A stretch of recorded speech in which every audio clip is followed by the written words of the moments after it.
Hello and welcome to Channels Book Club. I'm Olakunle Kasumu. Today we are not in the studio, but rather at Freedom Park. This place used to be a prison yard many years ago, but it's now an exciting relaxation entertainment center right at the heart of Lagos. I just stumbled on this small bookshop, small but loaded, books and more. And I got this book titled A Promised Land by Barack Obama. This is hot because this is very new. Obama just released this. It's been all over the internet, social media, all over the world. Everybody has been expecting this book. It's a story of his years in the White House, and what a time to release a book like this, considering what is going on now with the US elections and post the US elections and all that. Lots of very catchy, fascinating photos here. It's quite pricey, but I really don't know how to go past books like this without buying. So I'm stuck with this, but it's a good one to be stuck with.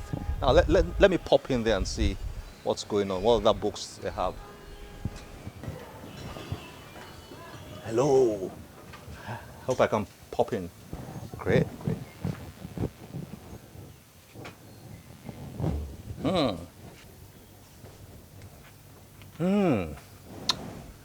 So many interesting titles.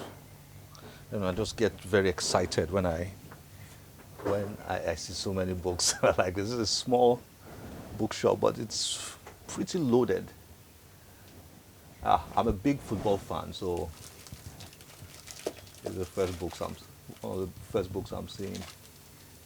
Jurgen Klopp. This is a Liverpool Football Club manager. A very colorful character. And then, of course, this is the Arsenal Football Club manager. That's a story. Arsene Wenger. The biography, by the way. Is the Klopp one a biography? Oh, yeah, it is a biography, not an autobiography. And this one, I've got a copy of this one. It's very interesting. Titled Ali, A Life. It's a story of boxing legend Muhammad Ali, Cassius Clay. It's really good. Nice one to read. And quite a lot of other interesting titles. Oh, I was just showing you Barack Obama's autobiography. This is Michelle, his wife. Obama's autobiography, Becoming, which was on top of bestseller lists for so many weeks. Interesting titles. Looks like there are business titles here, autobiographies here, and of course, fiction. Yeah, and I can see here the books of Professor Wole Soyinka, Nobel Prize winner. Quite a number of titles here. The Man Died, Ake, Amatan Haze on an African Spring. Quite a number of titles here. Climate of Fear. Achebe or Soyinka, of course, that was written by Kole Omotosho. People are always talking about Wole Soyinka and Achebe, who was a greater writer, but they were just different writers, massively talented writers, like both iconic figures in their own ways. And I don't know, I don't like to get into the debates, but I love both of them. Okay, so lots of books. Now, part of why we are here is actually to meet with Professor Wole Soyinka as part of a project by the National Library of Nigeria. For the past few years, the National Library has been embarking on a national reading campaign to get Nigerians reading, north, south, east, and west. Let's get Nigerians reading. It's a laudable one. And part of that is to get iconic figures like Professor Wole Soyinka to read from either their own books or their favorite books. So I'll walk up to Professor Wole Soyinka now and get him to read something interesting from one of the books he's written himself, titled Ake. Thank you.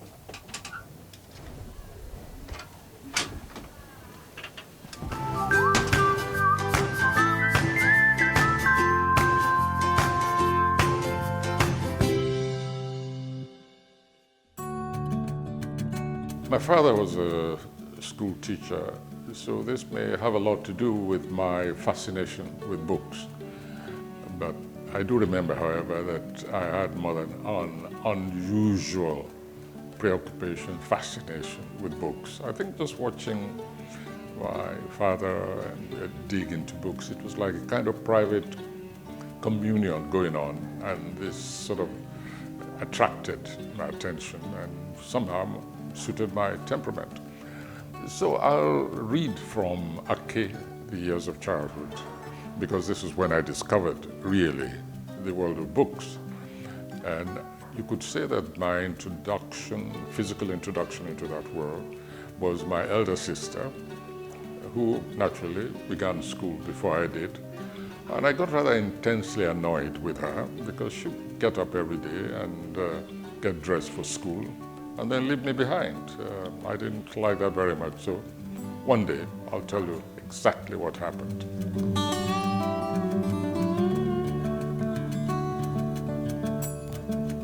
I'm going to school, I announced one day. It became a joke to be passed from mouth to mouth, producing instant guffaws. Mother appeasingly said, wait till you are old enough, as old as your sister. The hum of voices, once the pupils were gathered within the buildings, away from the house, in the parsonage, took on mysterious overtones. Through the open windows of the schoolroom, I saw heads in concentration. The majestic figure of a teacher who passed in and out of vision, mumbling incantations over the heads of his attentive audience. Different chants broke out from different parts of each building. Sometimes there was even direct singing accompanied by harmonium. When the indoor rites were over, they came out in different groups, played games, ran races. They spread over the compound, picking up litter, sweeping the paths, clipping lawns, and weeding flower beds. They roamed about with hoes, cutlasses, brooms and sticks, retired into open workshop sheds where they wove baskets, carved bits of wood and bamboo, kneaded clay and transformed them into odd-shaped objects. Under the anxious eyes of Auntie Lawanle, I played by myself on the pavement of our house and observed the various activities going on near the school.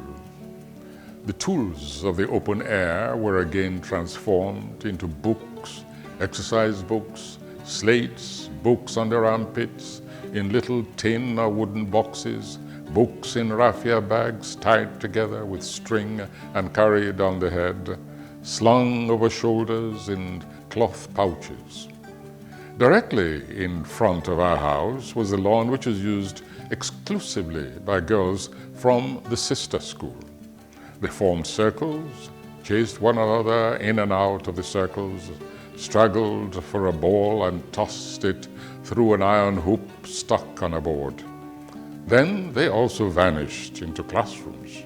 Books were again produced, and they commenced their own observations of the mystery rites of books. Tino, my elder sister, became even more smug. My erstwhile playmate had entered a new world, and though we still played together, she now had a new terrain to draw upon. Every morning she was woken up earlier than I, scrubbed, fed, and led to school by one of the elder children of the house. My toys and games soon palled, but the laughter still rankled. So I no longer demanded that I join, my sister in school. Instead, I got up one morning as she was being woken up. I demanded my bath at the same time, ate, selected the clothing which I thought came closest to the uniforms I had seen, and I insisted on being dressed in them. I had marked down a number of books on my father's table, but did not yet remove them. I waited in the front room. When Tino passed through with her escort, I let them leave the house, waited a few moments, then seized the books I had earlier selected and followed them. Both parents were still in the dining room. I followed at a discreet distance, so I was not noticed until we arrived at the infant school. I waited at the door, watched where my sister was seated, then went and climbed onto the bench near her. Only then did Auntie Lawanle, Tinu's escort for that day, see me. She let out a cry of alarm and asked me what I thought I was doing. I ignored her. The teachers heard the commotion and came into the room. I appeared to be everybody's object of fun. They looked at me, pointed, and they held their sides, rocked forwards and backwards with laughter. A man who appeared to be in charge of the infant section next came in. He was also our father's friend, and he came often to the house. I recognized him, and I was rather pleased that he was not laughing with the others. Instead, he stood in front of me and asked, "Have you come to keep your sister company?" "No," I said, "I have come to school." Then he looked down at the books I had plucked from father's table. "Aren't these your father's books?" "Yes," I said, "I want to learn them." "But you're not old enough, Wole." "I am 3 years old." Lawanle cut in. 3 years old, Wo? Don't mind him, sir. He wouldn't be 3 until July. "I am nearly 3. Anyway, I've come to school. I have books." He turned to the class teacher and he said, "Enter his name in the register." He then turned to me and said, "Of course, you needn't come to school every day. Come only when you feel like it. You may wake up tomorrow morning and feel you would prefer to play at home." I looked at him in some astonishment. Not feel like coming to school. The colored maps, pictures, and other hangings on the walls, the colored counters, markers, slates, inkwells in neat round holes, crayons and drawing books, a shelf laden with modeled objects, animals, human beings, implements, raffia and basket work in various stages of completion, even the blackboards, chalk and duster. I had yet to see a more inviting playroom. In addition, I had made some vague intuitive connections between school and the piles of books with which my father appeared to commune so religiously in the front room, and which had constantly to be snatched from me as soon as my hand grew long enough to reach them on the table. "I shall come every day," I confidently announced.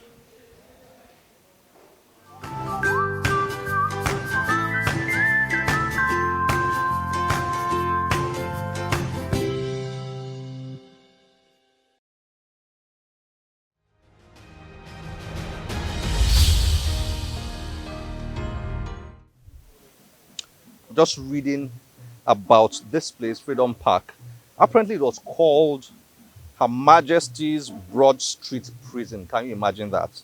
And it was first constructed in 1882. The initial prison was built in 1882 with mud walls. So back in the colonial days, people were imprisoned here. And look at this gentleman here, famous gentleman, Nnamdi Azikiwe, Amadu Bello, Chief Obafemi Awolowo. Now, Obafemi Awolowo was once a prisoner right here many years ago. Now, talking about history, our next segment is about a fascinating book titled Heritage Schools, Nigeria. Now, forget about the fact that our educational system has been badly battered. We've got some great schools in this country in terms of history, CMS Grammar School and so many other old schools. Now, this book is about 21 of the oldest schools in the country. And it's not just a book with text, it is well illustrated with beautiful photographs. The author is Oyinkan Ade Ajayi, an educator based in the United Kingdom. Now, Oyinkan graduated from Homerton College in Cambridge with a Bachelor of Education and later an MA in Education from the Institute of Education, University of London. She also has an MBA from London Business School. And she's poured her passion into this book titled Heritage Schools Nigeria. She joined us via Skype to review her book and the work she's done in putting it together. Enjoy this.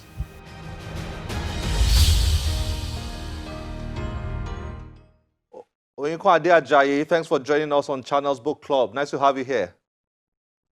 Thank you very much for having me. Great. How is London there?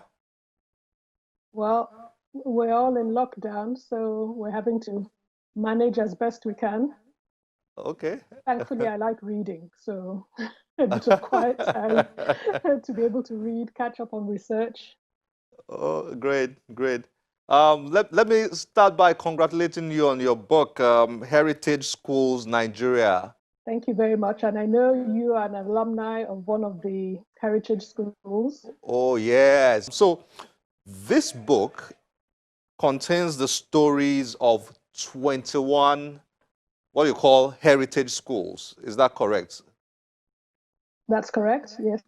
So there Yeah, are so 21 schools featured, starting with the 21 secondary schools, starting with CMS Grammar School, which was founded in 1869.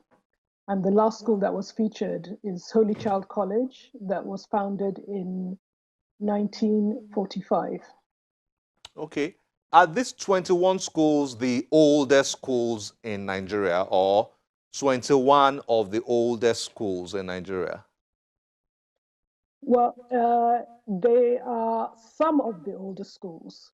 CMS Grammar School is the oldest post-primary school. So some of the schools didn't really have a full secondary curriculum, but they were post-primary. So what's the basis for this, the 21 schools you've picked here? What determined, the selection of these 21 schools? Yes, so they're not necessarily the oldest, but I think most of them, everybody would agree, are very well known. So either they themselves are well known, or the principals, the teachers, or the alumni indeed are people that would have been well known. But certainly the schools that I have profiled are the ones that whose alumni have played a foundational role in building up modern Nigeria. Mm. Okay, so let's see. You've got CMS Grammar School, the CMS Grammar School founded in 1859. You've got CMS Girls Seminary, which later became St. Anne's School, founded in 1869. You've got Methodist Boys High School, 1878. Methodist Girls High School, 1879. And on. Your Baron Grammar School, I have to mention my old school, 1913. Okay, so now you explained the three categories of schools here. Can you please explain that to our viewers again? You've got missionary schools, if I'm correct. Yeah, so missionary schools, then you've got the government schools, which would be schools like King's College, Government College Ibadan, Government College Umahia. And then you've got the Ionian schools, or community schools, which were largely founded sometimes with missionary help, but oftentimes by the community themselves. For example, Ibadan Grammar School, a lot of um, the people that were involved in setting that up would have contributed money themselves. Ondo Grammar School, for example, Ondo Boys High School, should I say, was founded by the community because I think at that time the CMS didn't have any funds, and so the community came together and contributed to the founding of the school. Okay. What did this experience, what did the experience tell you? Was there a message? Was there an insight, an understanding that came to you, or a reminder, that came to you as you did this project, digging into the histories of these great schools? Okay, yeah, so there's several things that I found really interesting. So let me say maybe the genesis of why I started writing the book was really listening to the stories that my parents and their contemporaries would have told about their secondary schools. And you hear about them learning Latin, you hear about all the extracurricular activities that they did, you hear about the rigorous examinations that they had to do and interviews so that each place or each child that went into one of these schools had really struggled. The community sometimes had struggled to get the children to where they were. So I think, yeah, it told, going through the research again emphasized the importance of education to Nigerians at the time, how important it was for children to be able to get into these schools. And also the place that the schools had in the society. The principals were looked up to, the schools themselves were like shining beacons, that would attract, the best students from around the country. And another thing that really fascinated me was learning about other parts of Nigeria. I knew Government College, I knew about King's College, I'd heard a little bit about Umahia, but there's so many fantastic schools throughout the country. The book is an illustrated book. It's not just a book, it's well illustrated. So the photography part of the project seems to be major for you. Yes, so that was very important because I think I'm a visual learner. I like seeing what places looked like or what people looked like. So I'd heard about David and Anna Hindera, who were in Ibadan, started off Kudeti Girls. And just to be able to find photographs of what these people looked like, brought it all to life for me. Bishop Ajayi Crowther, the old principals, Reverend Adeyemi, Reverend Alayande, Reverend Kuti, just to be able to see the photographs of people like this has been absolutely amazing.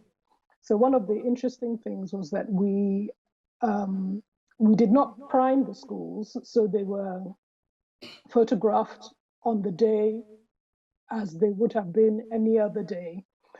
So it was fascinating to be able to see the children as they are normally in schools, or to see the schools, some of them have, are quite run down in places, but there is some of the structures that are there have withstood the test of time. Great. Soyinka Ajayi, thanks for joining us on Channels Book Club, and had a good time looking through your new book, Heritage Schools, Nigeria, and Illustrated History. This is a gift for Nigeria, and well done. Thank you so much, Mr. Kasimo. It's been a pleasure talking with you.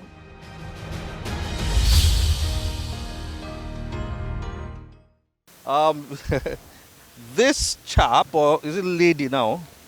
Oh, it's a gentleman, actually. He's wearing a mask. I might as well just put on mine. I'm sure Dr. Adadevo will be very proud. Right. Now, well, I hope you've enjoyed today's episode. As always, we'll be delighted to get your feedback through any of our social media platforms displayed on your screen. I'm Olakunle Kasumu. Remember, one great book can change your life. Bye-bye.